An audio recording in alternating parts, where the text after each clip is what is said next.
Mission accomplished. We successfully navigated a holiday week free of drama, and now I find myself standing at the threshold of 2023. Before I dive deeper into my reflections, I feel the need to apologize in advance for the humor I've found in my situation. I realize it may come off as a bit selfish, but it's my way of coping with the heavy reality I face. The holiday festivities wrapped up yesterday afternoon, and with that, the family members scattered back to their respective lives. As I sit here now, I realize I have only a few updates to share. I've decided to keep the details of my time with them close to my heart. Those moments are mine to cherish.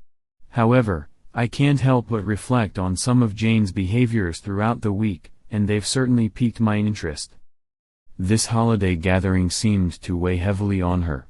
It was the first time I noticed that being around all of us for an entire week truly took its toll. It's funny how, when you know the underlying truths, a person's actions suddenly make a lot more sense. Jane was unusually secretive about her phone, often slipping away from family gatherings to get some fresh air. I found it interesting how she was keen to avoid letting anyone see what she was up to. One moment that stood out was when she announced she needed to run into town, only to find that one of the grandkids wanted to tag along. The elaborate excuses she spun to avoid taking them along were quite a sight. I couldn't resist poking fun, casually asking why she wouldn't want to take the child with her. As the week unfolded, it became painfully clear that the affair was still very much alive. Now that I'm retired, Jane has taken to asking me about my daily plans more frequently. It's a strange kind of game we're playing. I share my plans with her, and then I throw in a suggestion to meet up for lunch since we'll both be in the same area. It's a little thrill to see how she reacts, knowing she's trying to maintain the facade. Someone once said that unpredictability is a cheater's worst enemy, and I can't help but embrace that wisdom. This morning, I sat down with my lawyer. It was time to put my intentions into action.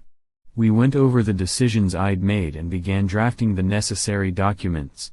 I replaced my temporary will with a permanent one, something that's now signed and sealed, ensuring there will be no further changes. I know chaos is lurking around the corner, so I also had him draw up divorce papers that are rooted in our prenup and backed by the evidence I've collected regarding her affair. The terms are crystal clear. She stands to gain nothing except 25% of our shared assets, which primarily consists of household items and furniture. All my liquid assets, retirement funds, and anything I purchased with my own wealth are non-negotiable. If I push this, there's a possibility she might even be required to pay alimony. I've signed the divorce papers and created a comprehensive packet containing all the evidence of her infidelity. It's my safety net for when I decide to move forward with this. Additionally, I've sold my loan to the trust, allowing the trustees to convert it to shares in AP's company. Speaking of the trust, I've carefully mapped out how I want it managed. I'll drop myself to a mere 1% trustee position, allowing the twins to hold the majority. The 4 grandkids will collectively make up the rest, with Sarah and Steve acting as proxies in the interim. As each grandchild reaches the age of 24, the trusteeship will transition from Sarah and Steve to them. If there happens to be any leftover fractional share, Sarah will inherit that extra share or vote. I've planned a significant meeting with the kids, Sarah, and Steve for next week. I want to lay everything out on the table, explaining my reasoning behind these decisions.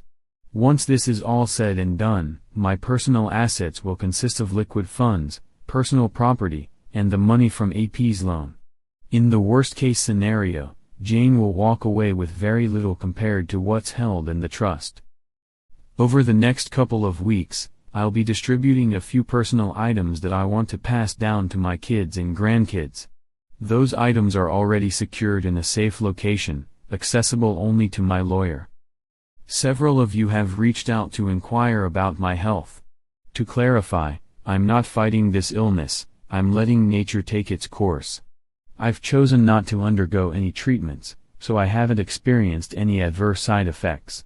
I'm in a unique place, finding comfort in knowing that I'm taking control of my life while preparing for whatever lies ahead.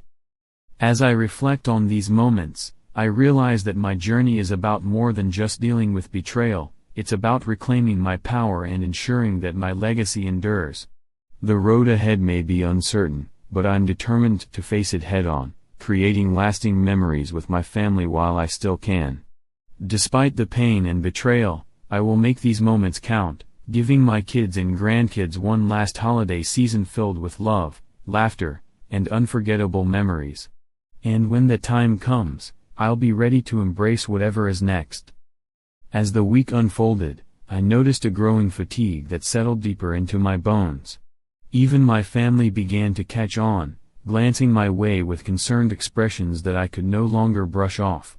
I chuckled, trying to play it off as just another sign of aging, just the old man wearing down, I'd joke. But in my heart, I understood that it was more than simple exhaustion. The lingering cough I had dismissed as a remnant of COVID was a stark reminder of something much darker lurking within me, the tumors in my lungs that had set off a cascade of harrowing diagnoses. As the days passed, I felt a sinking reality settling over me. I expected to decline quickly once my other health issues began to rear their ugly heads, but by that time, I told myself, everyone would know what I was facing. The thought of it was almost a relief. The burden of secrecy was exhausting. I can't express how grateful I am for all the well wishes I've received. They've helped me feel a little less alone during this journey. I've decided to make the most of the time I have left, which is why this week held such significance for me.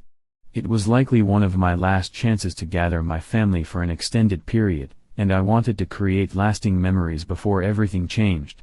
Planning a large trip was off the table, given everyone's various obligations, so I focused on cherishing this time we had together. In the spirit of making memories, I decided I wanted to spend a day one-on-one with each of my children and grandchildren. I envisioned us sharing laughter, stories, and perhaps a few tears. Each conversation would be a chance to pass down wisdom, love, and perhaps even a few family secrets. I've also been trying to write letters to each of them, a daunting task that's proved to be more challenging than I expected. Finding the right words to express the depth of my feelings is no easy feat, but I know these letters will be cherished mementos for them.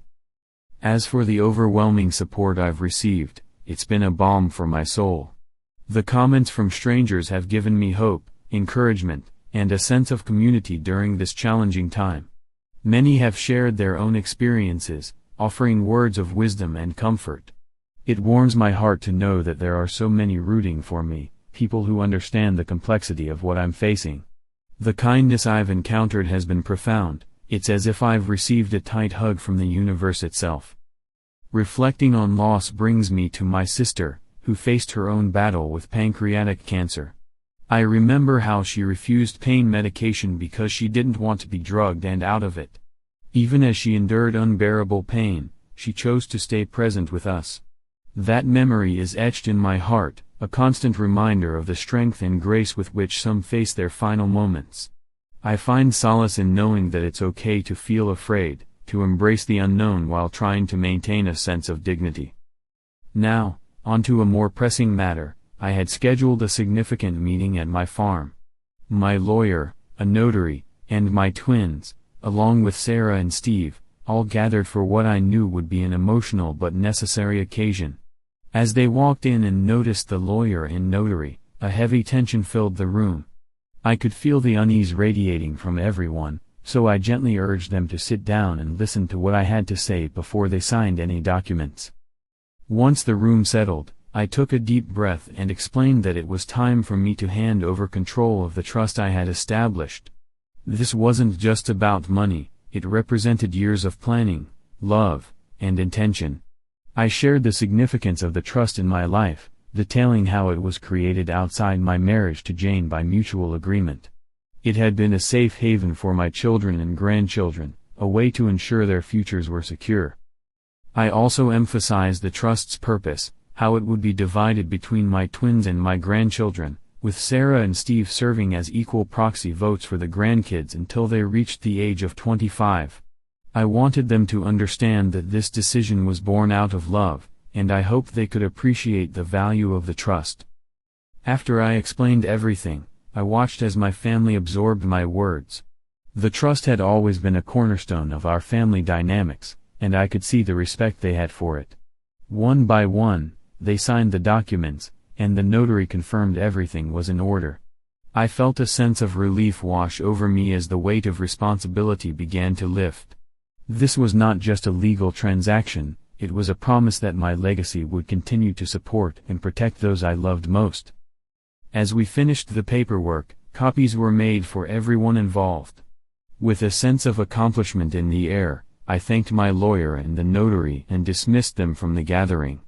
The room, once heavy with tension, slowly began to lighten as we transitioned back into being a family instead of a group of somber individuals handling serious matters. With the formalities behind us, I felt a bittersweet mix of emotions. Yes, there was grief for what I was losing, but there was also an overwhelming sense of gratitude for the time I still had with my family. We shared laughter, reminisced about old memories, and embraced the importance of the moments we had left together. It was a reminder that even amidst sorrow, there can be profound joy, connection, and love, a legacy that I hope will endure long after I am gone. As I watched them leave, I felt a sense of gratitude wash over me. "Thank you for coming out on a Sunday," I said, hoping they could sense the weight of the day on my shoulders. They were gracious as always, exchanging warm smiles and lingering hugs before heading out the door. When I returned to the dining room, which had become an impromptu conference room, I was met with an air of tension and silence. It was my daughter who finally broke the stillness, launching into a multi-part question that was more of a stream of consciousness than anything else. As soon as she paused for breath, I took a deep breath of my own and began to discuss my health. I laid bare the harsh reality of my diagnosis, watching as the emotions flickered across their faces. They quickly began brainstorming how we could fight this battle together, each suggestion more passionate than the last. But I knew it was time to stop them. "Listen," I said, my voice steady but firm. "I've already sought a second opinion, and I need to be clear, I'm not going to pursue treatment. I'm going to let nature take its course." The reaction was immediate. We spent the next hour, maybe an hour and a half, locked in a heated discussion, filled with anger and sorrow. My daughter stormed out of the room a few times, clearly upset, and Sarah had to go after her to bring her back. In those moments of absence, Steve, my son, and I had a heart-to-heart. He might not fully agree with my decision, but he understood where I was coming from. It seemed like a consensus formed around the idea that, once the initial shock wore off, Sarah and my daughter would eventually come to terms with it. The next question was inevitable: when had I found out? I recounted the timeline, and the room filled with a new wave of anger and sadness. I explained that I wanted just one more holiday week where I could enjoy life without feeling like a dead man walking. I was being selfish, I admitted, wanting to keep this diagnosis from tainting their holidays for years to come. My daughter, sensing that there was still more to the story, crossed her arms defiantly. She wasn't going to leave until she had all the answers. "How in the hell did Jane not tell me?" she demanded. It was then that I dropped the final bombshell. I recounted the same account of events I had shared in my first post, revealing the depths of betrayal I had felt. It was the first time I truly saw the fire of anger in my daughter's eyes. "And here's the kicker," I added, "she still doesn't know that I know." I answered the questions that had been posed to me online, grateful for the insights that had prepared me for this moment. In the end, I made it clear, I valued my family far more than I ever did Jane. I simply wanted to spend the rest of my days in peace, free from the burden of worrying about her. I took a moment to explain my actions during that holiday week, and they quickly pieced together her mysterious excursions for fresh air and her trips into town that didn't include the grandkids. The concern for my well-being radiated from them, and I reassured them that I wasn't alone in this. "I have some friends from social media who've helped me navigate through the toughest times," I said, choosing to keep certain details to myself for now. "I need to maintain this space for myself." The emotions were raw, and we continued to talk as a group for a few hours. But eventually, I knew I needed to shift the conversation to the trust. They understood that the trust would be crucial in safeguarding my hard-earned wealth and protecting them from Jane's grasp. I explained why she wasn't part of this meeting, and with that context set, it was time to dive into the financials of the trust. As I began to go through the assets and balance sheets, I noticed the palpable shift in the room. I could almost feel their initial assumptions that the trust was simply a tax dodge or a means of protecting assets in a marriage where the children were from another woman. But they weren't prepared for the truth that was about to unfold before them. As I laid out the financial details, the room fell silent, tension thickening in the air. Then came the inevitable question, breaking the silence like a crack of thunder. What does this all mean for us? They needed clarity, a roadmap for what lay ahead, and I was determined to provide it. It was time to lay everything out on the table and ensure they understood the legacy I hoped to leave behind, one built not just on wealth, but on the love and connection we shared as a family. As I gathered my children around the table, a wave of emotions washed over me.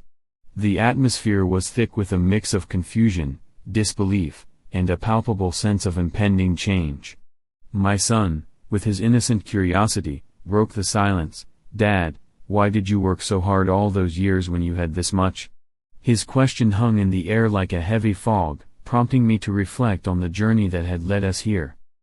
I took a deep breath, steeling myself for the conversation. "You know, this isn't the first time I've shared my philosophy on personal finance with you," I began, glancing at my daughter, who looked particularly concerned. "But it's important to understand the reasons behind my choices. Money has always been a tool for me, not an end goal. I lived off the interest from that trust for many years, which allowed me to provide for both of you. It was what funded your education, gave us the flexibility to spend time together, and even allowed me to dedicate my efforts to a nonprofit organization." I could see the gears turning in their minds, piecing together the significance of what I was saying. "That trust gave me the freedom to work without worrying about a paycheck," I continued. "It allowed me to focus on making a difference in the community rather than just accumulating wealth. I want to instill in you the belief that this trust should be used to better the world around us, to help those in need, rather than just writing checks here and there. I want you to work for causes you believe in." Reflecting on my years at the nonprofit, I shared with them the stories of the countless individuals I had trained and the relationships I had built over the years. "Those connections have been far more rewarding than any monetary donation I could have made," I explained, feeling a sense of pride swell within me. "And even though our lives have been turned upside down because of my health issues, I hope you can see that the values I've tried to embody throughout my life will guide you." The reality of the moment hit me hard. I realized that this dinner was more than just a family meal, it marked a pivotal point in our lives. I had spent the evening trying to ease their worries, but deep down, I understood that everything was about to change. I pleaded with them to keep my conversations with Jane private, urging them to let me handle the situation on my own for now. "Let's maintain the status quo," I said firmly. "When the time comes, and my health worsens, we'll address things differently." They nodded, but I could see the concern in their eyes, the weight of uncertainty resting heavily on their shoulders. The next few hours turned into a whirlwind of cooking, laughter, and bittersweet memories. We shared stories, reminisced about our favorite family moments, and for a while, the heaviness lifted, replaced by warmth and connection. We split into smaller groups, and I watched as they began to create their own little bubbles of conversation, comforted by the love we shared. As the evening wore on, everyone left, but I knew the twins would return. They were the kind of people who couldn't keep secrets, and I cherished the close-knit bond we had. When the door finally closed behind them, I felt a strange sense of finality wash over me. Last night marked the end of my quiet solitude. Although the burden of my diagnosis still loomed large, I felt a weight lift as I surrendered to the reality of my situation. I whispered a silent thank you to those who had reached out, reminding myself of the importance of telling your loved ones how you truly feel. Give them a hug, I thought. You never know how much time you have left. As I scrolled through the heartfelt comments on my posts, one in particular struck me: "You're the epitome of leading by example." Their words resonated deeply within me, pushing me to think about how I could continue to share my journey. Have you considered recording your thoughts or keeping a journal? Someone suggested. It could be a beautiful way for your family to connect with you even when you're not physically present. I pondered the idea, realizing I had a smartphone that could capture these moments. I could start recording little snippets of my day, I thought. Nothing grand, just casual thoughts like, "Hey, I'm heading to the store, and I remembered this." It could be a simple way to share my perspective. It excited me to think that I could leave behind something meaningful for my loved ones. As I reflected on the support pouring in from both friends and strangers, I felt a swell of gratitude. "You will have your family close by now," one comment said, reminding me that I wouldn't be alone in this journey. Lean on them to create more memories together. That idea brought a smile to my face. It was a reminder that we were in this together, that love and connection could prevail even in the toughest of times. As I read through more messages of encouragement, I felt my faith in humanity restored. "I wish you good days and happy moments for the time you have left," someone wrote, and their kindness wrapped around me like a warm blanket. I realized that while life could be uncertain and often cruel, it was also filled with extraordinary moments of love, laughter, and hope. So, with a renewed sense of purpose, I resolved to embrace each day, to hold my family close, and to share my story as a way of connecting with them. I wanted to remind them that even in the face of adversity, we could find strength in one another. Life was about the connections we made, the love we shared, and the memories we created.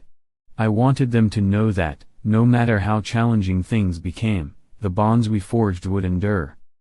With each passing day, I felt a deeper appreciation for my family and the moments we shared. I committed to being present, to making every moment count, and to living my life in a way that honored the values I cherished.